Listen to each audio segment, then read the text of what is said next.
Jambo la pili kwenye hii familia nataka tulione haraka haraka. Kutoka kwenye ile shughuli aliyokupa Mungu au unayoifanya, umewekeza au umeweka kipaumbele gani kwenye eneo la sadaka ili Mungu akubariki? Kuna watu sio kwamba hawafanyi kazi, wanafanya kazi kwa mzigo sana, lakini kwa nini hawafunguki kodi, zile password za ile shughuli wanayofanya? Kwa nini hazifunguki wakawa na upana wa mafanikio? Moja ya funguo kubwa ya kibiblia inayoamua Mungu kushughulika na ile kazi unayoifanya kukufanikisha ni sadaka unayompa. Twende hivi.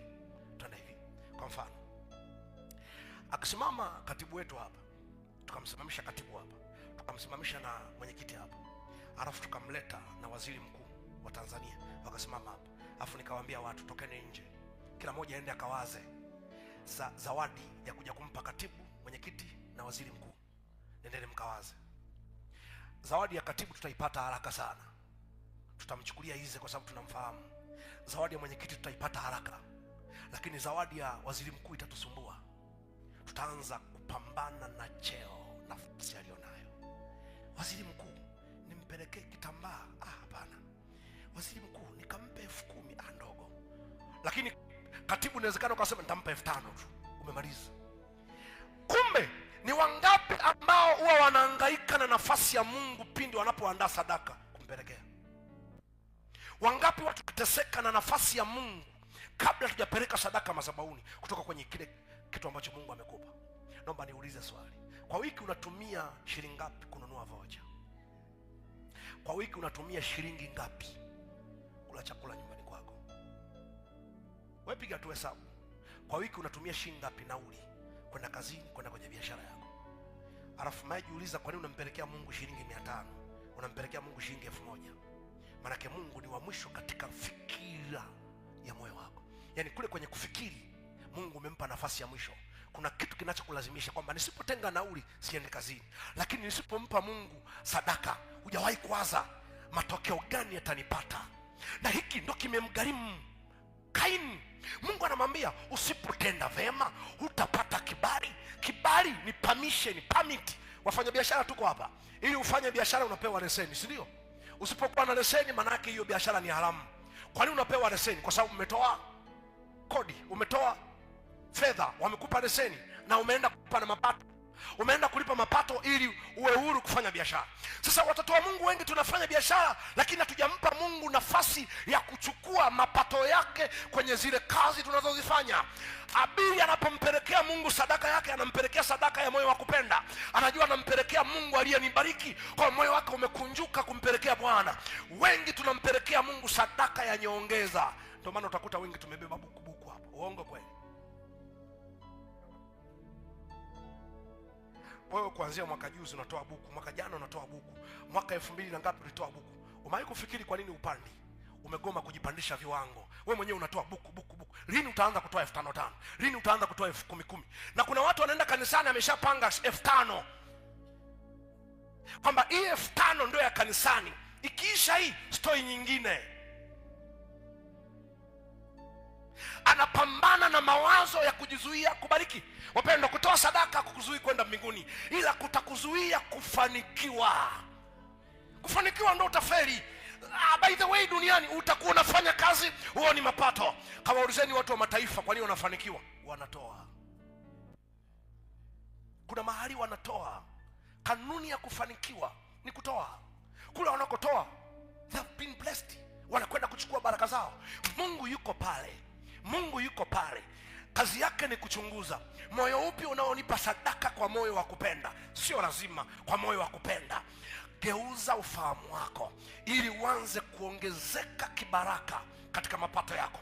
Geuza ufahamu wako, anza kutoa sadaka ya nafasi ya Mungu. usitoe sadaka ya wajibu wa ibada.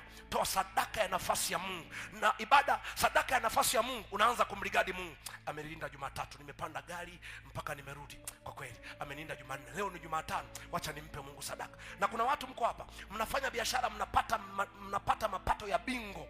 Yaani ukiingiza mzigo mmoja tu unaingiza milioni 10 faida, milioni 5 faida, lakini unamletea Mungu 5,000. Can you imagine? Serious kabisa, umeingiza bingo, mzigo wa kwanza umekaa siku 3 umeisha, umeingiza faida milioni 2 au milioni 1, alafu kwenye ile faida unampelekea Mungu 5,000. Ndio maana Yesu aliwaambia wale watu kanisani, akasema ninyi wote mmetoa sadaka, lakini huyu mwanamke ametoa sadaka kuliko wote, maana ametoa katika mapato yake. Ninyi wengine mmetoa katika ziada, yaani mmetoa kujifurahisha, hamjatoa kama mnamaanisha. Sisemi unayotoa sio sadaka, lakini sio sadaka ya nafasi ya Mungu katika yale aliyokupa.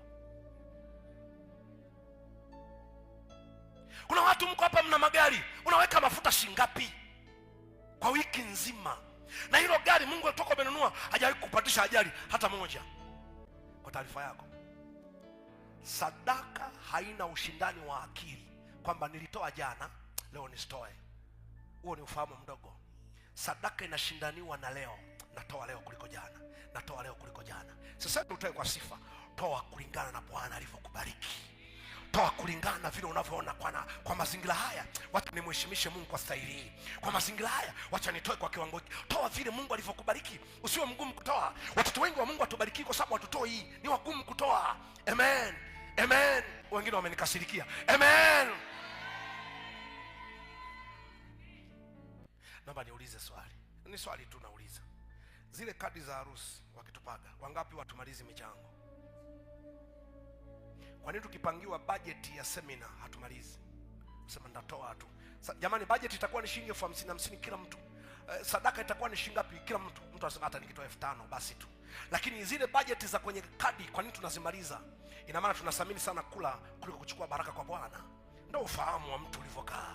Yaani tunathamini sana kula kuliko kwenda kuchukua baraka kwa Mungu. Mimi situkani, lakini nakupa ushauri. Jifunze kununua kwa Bwana. Anasema njoni mnunue kwangu. Tunaenda kununua kwa Bwana nini? Tunakwenda kununua kwa Bwana baraka. Tunampa alichotupa, yeye anatupa baraka. Tunampa alichotupa, yeye anatugewa baraka. Na moyo wa kupenda huwa unaachilia baraka. Mtumishi wa Mungu, ngoja nikwambie. Kuna watu mko hivi, mnafikiri kwamba nimetoa, mbona haviongezeki? Usimpime Mungu katika akili yako. Ufahamu wa Mungu ni mkubwa kuliko unavyofikiri. Kuna watu mmetoa, Mungu amekuuzia miaka. Kuna watu mmetoa, Mungu amekuuzia afya. Inawezekana kansa ilitumbukia mwilini mwako alafu ikapotea kimya bila wewe kujua.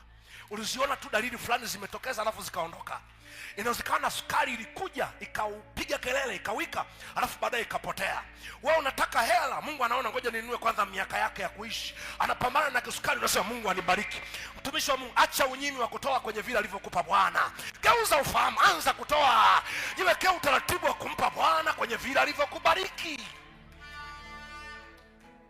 Habili, Mungu anamshauri, ukitenda vema utapata kibali, usipotenda vema dhambi iko na kuotea.